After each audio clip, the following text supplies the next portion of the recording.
Herzlich willkommen zu einem neuen Video. Heute zeige ich euch ein super schnelles und einfaches Rezept für leckere Pasta mit Erbsen-Sahnesoße.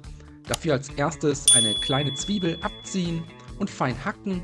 Außerdem Knoblauch 1 bis 2 Zehen ebenfalls abziehen und fein hacken. Wenn das erledigt ist, einen kleinen Topf mit einem guten Schuss Öl erhitzen, Zwiebeln und Knoblauch in den Topf geben und für 2 bis 3 Minuten unter gelegentlichem Wenden glasig darin anschwitzen.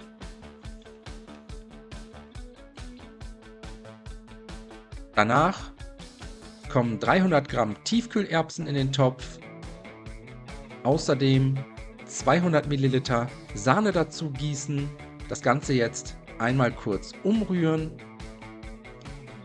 zum Kochen bringen, für etwa 1 Minute köcheln lassen und dann vom Herd ziehen.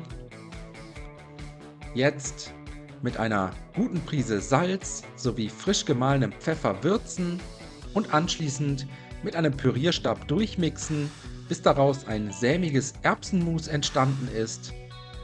Das Erbsenmus anschließend kurz zur Seite stellen.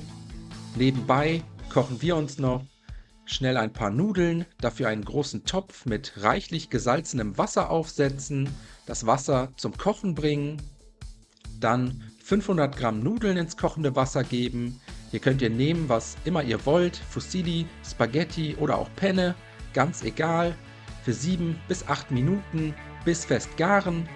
Zum Ende der Garzeit eine Tasse vom Nudelwasser abschöpfen, das Nudelwasser jetzt nach Geschmack zum Erbsenmus geben, alles einmal gut umrühren, nochmals zurück auf den Herd stellen, durchwärmen und kurz aufköcheln lassen und danach die Pasta über einem Nudelsieb abgießen, kurz abtropfen lassen und jetzt können wir auch schon servieren.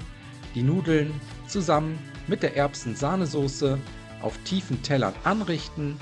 Zum Schluss gebe ich noch etwas Stremellachs obendrauf. Das könnt ihr aber auch gerne weglassen oder alternativ jeden anderen Fisch dazu servieren. Meine Kinder haben beispielsweise Fischstäbchen dazu gegessen. Das passt auch sehr gut. Ich wünsche euch auf jeden Fall schon mal einen guten Appetit. Viel Spaß beim Nachkochen. Bis zum nächsten Mal.